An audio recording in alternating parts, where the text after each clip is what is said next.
All right, so picture this, you get this invitation in the mail and it's your ex are getting married and your brain just goes into overdrive, right? Oh, yeah. Best case you go, you're like the best version of yourself.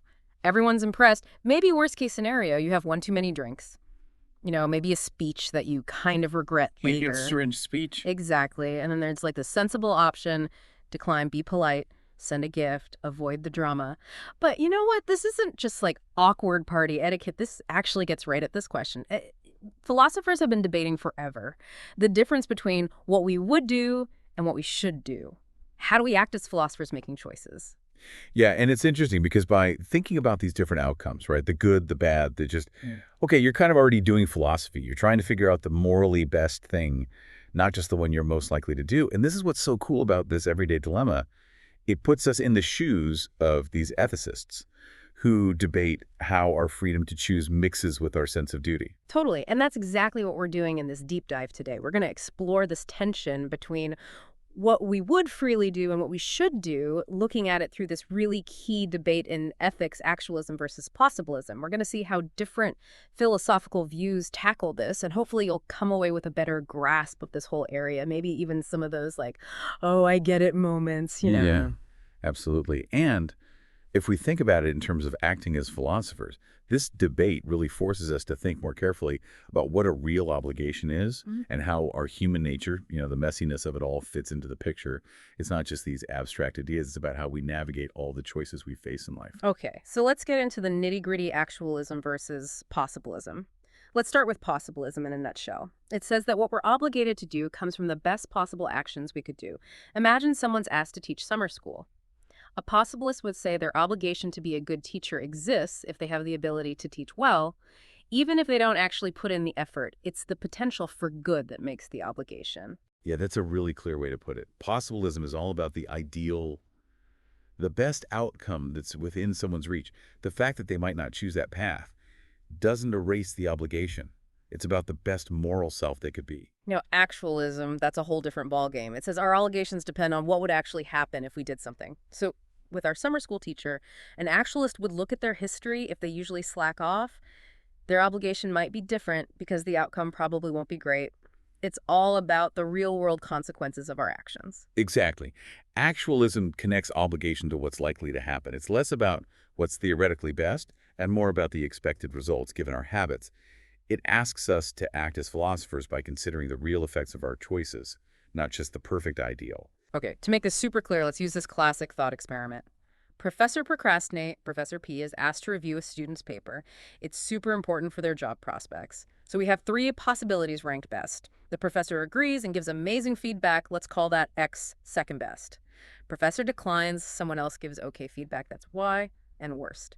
Professor agrees but procrastinates and doesn't review it at all. We'll call that Z, the catch.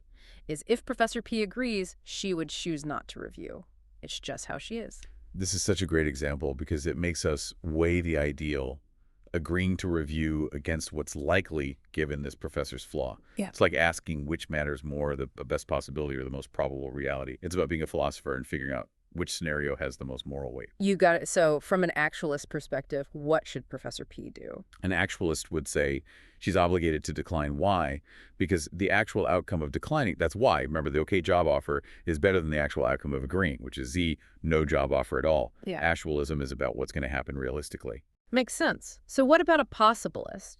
A possibilist would say Professor Procrastinate has to agree to review because agreeing and actually doing it, that's X, the best outcome, is the best possible thing she can do, even if she probably won't do it.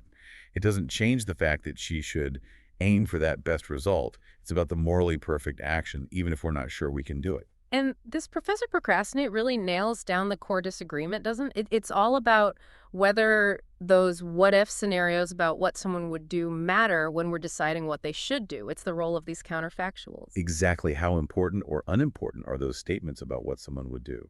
It's the fundamental difference between these two ideas. Now, this debate didn't come out of nowhere, right? It has some history to it.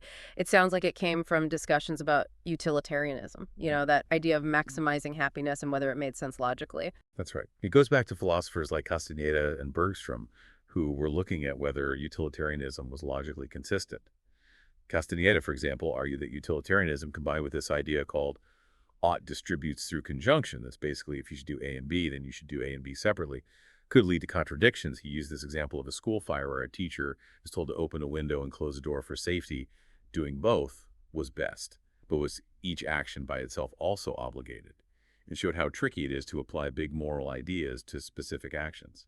And it seems like the responses to Castañeda's argument were really important in shaping this actualism-possibilism debate. Philosophers started focusing more on what makes a choice morally relevant, what are the real options. Yeah, it became about defining the set of actions someone could realistically do in a morally meaningful way. This is where the foundation for actualism versus possibilism was laid. Thinkers like Prowitz and Westphal, and their replies were basically early possibilists. Yeah. They suggested that an action is okay if it's part of a set of actions that lead to the most good overall. Then Zellner came in with his teach, play, Cupid, or skip class example. What was the big takeaway for that one? Zellner's example was about Tom, whose best option is to go to campus and teach. Second best is to lend his car for a date. Worst is to go to campus, but skip class. The twist, if Tom goes to campus, he would skip class. Zellner pointed out that even though going and teaching is ideal, going to campus by itself isn't the best because it would lead to the worst outcome. It shows how important it is to think about the likely results of individual choices when we're figuring out moral obligations. It's like being a practical philosopher.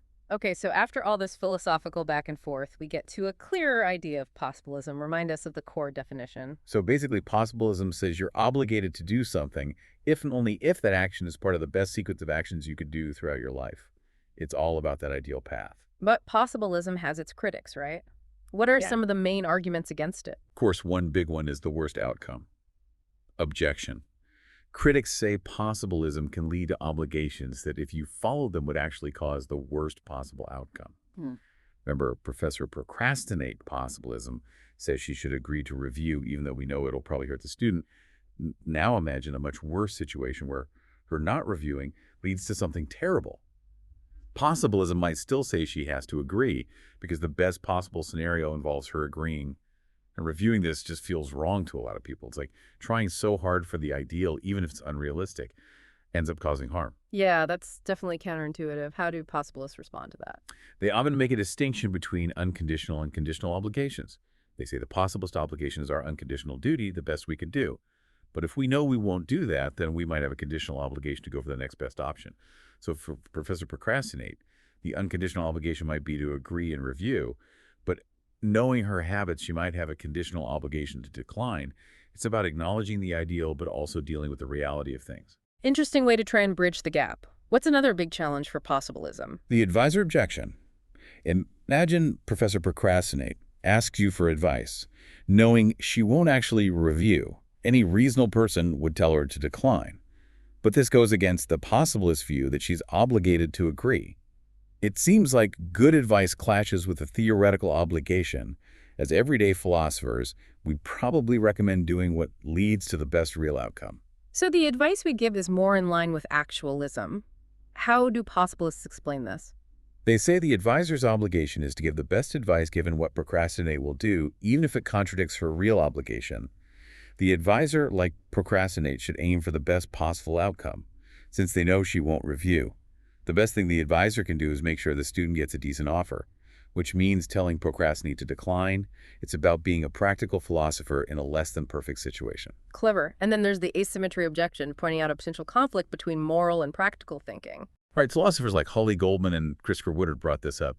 Imagine someone should ideally buy a plane ticket and fly, but they're terrified of flying and wouldn't board, even if they bought the ticket.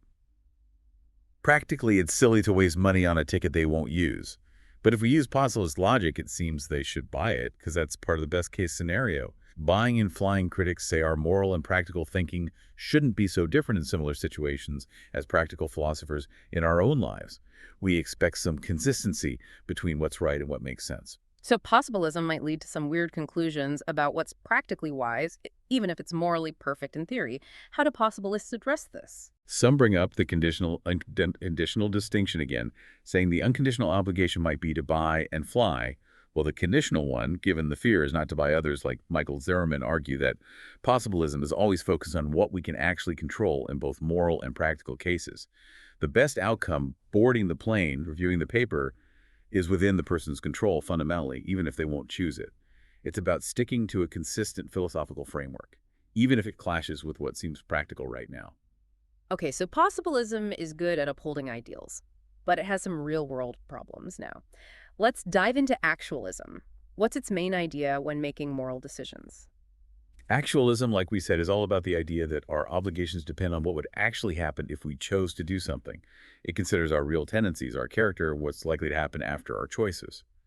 Actualists often see possibilism as too optimistic, not taking into account the things that stop us from always achieving the best outcomes. It's about realistic assessments over abstract ideals. And when actualists talk about what would happen, they use these counterfactuals of freedom, write statements about what we'd freely choose in specific situations. Exactly. Actualists emphasize that the details in these if-then statements are super important because even small changes can affect what we would freely do. So with Professor Procrastinate, the actualist focuses on this counterfactual. If Professor P agreed to review, she would not review. And that prediction based on her habits is key in figuring out her obligation. Precisely by accepting that counterfactual actualism concludes that Professor Procrastinate should decline because declining is likely better than agreeing. Now, just like possibilism, actualism has different versions, and some of the early ones had problems like the problem of jointly unfulfillable obligations. What was the main issue there? Early on, some versions of actualism could lead to situations where someone had multiple obligations that they couldn't do. At the same time, think of Goldman's Jones case. Maybe Jones should go to the office for a meeting that'll have the best outcome, but she also should stay home because going to the office would make her act terribly. She can't do both. This kind of conflict is a big problem for any ethical theory. Sounds like a tough spot. How did philosophers like Goldman and Sobel try to fix this? They came up with versions of actualism that looked at an action's moral status in a step-by-step way, focusing on immediate choices. Goldman's G1 and Sobel's S looked at what would happen from the next actions someone could take, trying to avoid those contradictory obligations that come from looking at entire life paths. It was a shift from evaluating the whole journey to focusing on the first steps and what they'd likely cause. So these updated versions of actualism tried to be more grounded in the choices we face right now, but then Jackson and Pargetter came along with contextualist actualism, which was different. What was their idea? Jackson and Pargetter were okay with the possibility of having obligations you can't fulfill at the same time. But they said these obligations come from looking at different sets of options. So in the Jones case, from the perspective of all possible life plans, Jones might be obligated to take the path with the good meeting outcome, but from her immediate choices, she might be obligated to stay home. They said these conflicting obligations are fine as long as they don't come from the same set of choices. It's a more nuanced way of thinking about obligation, acknowledging that our duties might look different depending on how we see the choices in front of us. Interesting way to approach it, but contextualist actualism also had criticisms like the lumping problem, right? Yes, exactly. The lumping problem comes from how contextualist actualism groups together different choices. Sometimes imagine you can go to work, gamble at home, or commit a crime at home. The worst outcome is the crime. If not going to work is lumped together, and that leads to the crime. Then going to work seems like the right choice. But what if not gambling also leads to the crime? Then when you just compare gambling and not gambling, gambling might seem better even though going to work is still best overall. It feels like important differences get lost when you group options like this. It raises questions about how we should define and evaluate our choices when acting as moral philosophers. And it seems like this way of defining obligations based on context also led Jackson and Pargetter to reject a pretty basic logical principle, ought distributes over conjunction. Right. If Jones should take the whole life path with a good meeting but should also stay home right now, then it's not necessarily true that she should do every single part of that life path. Like going to the office, rejecting this seemingly obvious logical rule is a big change from a lot of other ethical theories. Okay, so we've seen how actualism tries to deal with how people actually behave, but it also has its challenges. One big criticism is that it can let people off the hook for bad behavior just because they're inclined to do it. That's a key point from critics, especially those who lean towards possibilism. Think about Professor Procrastinate again. Some forms of actualism say she doesn't have to give a good review because her bad character would stop her from doing it. Possibilists argue that our intention shouldn't get us out of trying to do what's right. And actualism can even seem to justify really bad actions in some thought experiments like the mass murderer case. Can you walk us through that one? This is a really extreme example. Imagine a mass murderer whose best long-term outcome is to hurt no one, but because of his mental state. If he tried to not kill now, he'd end up killing way more people later. But if he kills one person now, it satisfies his urges and he won't kill anyone else. Some forms of actualism might seem to say he's obligated to kill one person now to stop a bigger tragedy later. This just feels so wrong and shows a potential problem with a theory that only focuses on predicted outcomes based on a flawed character. It makes us think about the limits of focusing only on consequences and ethics. That's a really disturbing thought, and it seems like even possibilism has a similar issue where it might not always require people to improve their character. Yeah, the apathetic Andy case shows this Andy's best life is reading philosophy and then donating to charity. But he's apathetic and will only donate if he reads first, which he finds boring. He'd rather play video games, which just makes him more selfish up. Possibilism might allow the video games because it's part of a possible life, even though it's not the best, and makes his bad trait worse. So both actualism and possibilism seem to struggle with how to deal with moral improvement. This back and forth about what would happen and what could happen is really the heart of this whole debate, and it's led some philosophers to try and find a middle ground with these securitist views.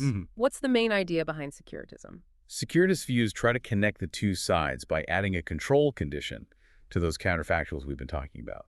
They say what we would do matters, but only when we don't have a certain kind of control over whether that would actually happen. It's about balancing the ideal and the real.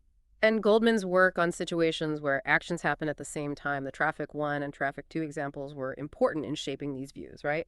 Definitely those scenarios show that when we're deciding what to do right now, we shouldn't always treat our other actions happening at the same time as fixed facts. This led to focusing on fully specific simultaneous act sets, all the exact actions someone can do at one time. And Goldman's updated view, G+, tried to use this by focusing on intentionally maximal act sets. What's different about this from earlier actualist views? G+ emphasizes that the obligated set of actions is one that the person can do and is better than any other complete set they can also do at that moment. The intentionally maximal part means it's a set of actions the person can actually intend to do and no other set they can intend as part of it. This helped to solve some of the problems in those simultaneous action scenarios. And in more detailed versions of the Professor Procrastinate case, it's a more complex way of thinking about choice and obligation in the moment. And then Portmore came up with scrupulous securability to define this relevant kind of control. Portmore argued that a set of actions is scrupulously securable if there's a set of intentions and morally okay background attitudes, beliefs, desires, so that if the person had those, they do those actions. The okay part is important because it means obligations can't come from beliefs that are irrational or wrong. It adds a moral filter to our potential actions. And Ross's moment-wise wide-scope securitism, MWSS, has another perspective on this. Ross's view is about what someone should be like, so that at every moment in the future, they're doing the best they can at that moment, considering only what's truly out of their control at that time, while staying open to changing what they can control. It's a more dynamic, moment-by-moment way to understand obligation. It sounds like securitism is trying to find a balance between the perfect ideals of possibilism and the messy reality that actualism deals with. But even these views have critics. Some say they give up too much to possibilism by not fully dealing with futures we don't have much control over. That's true. The debate is still going on, and securitism is a big effort to better understand the connection between our abilities, our tendencies, and our moral responsibilities. It shows how philosophers are trying to create frameworks that are both logically sound and relevant to real life. Now, so far, we've mainly talked about this main level of obligation, the single best thing we can do. But some philosophers have said there might be obligations at different levels, recognizing that some wrong actions are less bad than others. That's the idea of non-primary obligations. McKinsey, for instance, came up with levels of obligation. Yeah. Hello. He said there's a hierarchy: primary, the absolute best; secondary, the next best, and so on in his buttons. Thought experiment. If you could press 0, 1, 2, or 3 buttons, each causing that many deaths, and you press 3, you've not only failed your primary obligation to press none, but also your secondary obligation to press 1 and your tertiary obligation to press 2. It reflects our gut feeling that there are degrees of wrongness. Yeah, that makes sense. It feels like there's a moral difference between a small mistake and a huge disaster. And Goldman also talks about primary and secondary obligations, where the secondary ones might consider our actual character. Exactly. Goldman says our primary obligation is to aim for the best, but our secondary obligations might be about what's realistically the best given our flaws. It's a way to hold ourselves accountable, but also recognize that we're not morally perfect. It's cool how this whole actualism and possibilism debate connects to other areas of philosophy. You mentioned the maximalism, the monism debate. What's that about, and how does it relate? The actualism-possibilism debate is about figuring out which options matter when we're deciding what we're obligated to do. The maximalism-omnism debate is about how we should judge those options, especially when one action includes another. Think back to Professor Procrastinate agreeing to review, and then actually writing it includes just agreeing. Right, so how do maximalists and omnists differ in how they look at these situations? Omnists think that all permissible options should be judged based on their own goodness. So if drinking a Coke is good and drinking a soda, which might be less good, is also an option, both are okay as long as they have some positive value. Maximalists say only the maximal options, the ones not contained within any other option, should be judged on their own goodness. Non-maximal options are judged based on the maximal ones they're part of. So if drinking a Coke, the most specific and best option, is obligatory, then drinking a soda, a less specific option that Coke is a type of, might also be obligatory because you can't drink a Coke without drinking a soda. So omnism seems more straightforward. You judge each act on its own, but you mentioned the problem of act versions complicates things. Yeah, this problem comes up when we should do a specific action, like drinking a Coke, the best option. And that action includes doing something else, like drinking a soda. But if we only did the included action, drinking a soda, we might do something much worse, like drink a nasty off-brand soda. Yeah. This creates a conflict between doing the best thing and the idea that if we should do A, which includes B, then we should do B maximalists. And omnists have different answers to this, and their approaches often reflect the same disagreements we see in the actualism possibilism debate about whether specific actions are more important than broader possibilities. Wow, it's amazing how the simple question, should I go to my ex's wedding, can lead to such deep philosophical stuff. We've looked at the core difference between actualism and possibilism, how they came about, the arguments for and against them, attempts to find a middle ground with securitism, the idea of different levels of obligation, and even how it connects to the maximalism-omnism debate. We've been acting as philosophers ourselves, thinking about all the angles and what it all means. And the big takeaway for you, the listeners, is ongoing tension. How much should we consider what's ideally best versus what we're realistically going to do when trying to figure out what's morally right? These thought experiments, even if they're sometimes abstract, make us think critically about human choice and moral responsibility in our own lives. For sure, it makes you think about all those times you went with the second best choice, knowing you probably wouldn't do the best one. So here's something to think about. Act as your own philosopher. Remember a time you made a choice like, which of these ideas, actualism, possibilism, or something in between, best explains what you felt obligated to do, and what does that tell you about how we deal with our own imperfections and the gap between what we want to do and what we actually do? It's something to really think about and maybe even explore more if these ethical theories got you interested. Absolutely, it's a journey worth taking. Thanks for joining us on this deep dive. It's been a pleasure. Until next time, keep thinking, keep questioning. And keep acting as philosophers. See ya!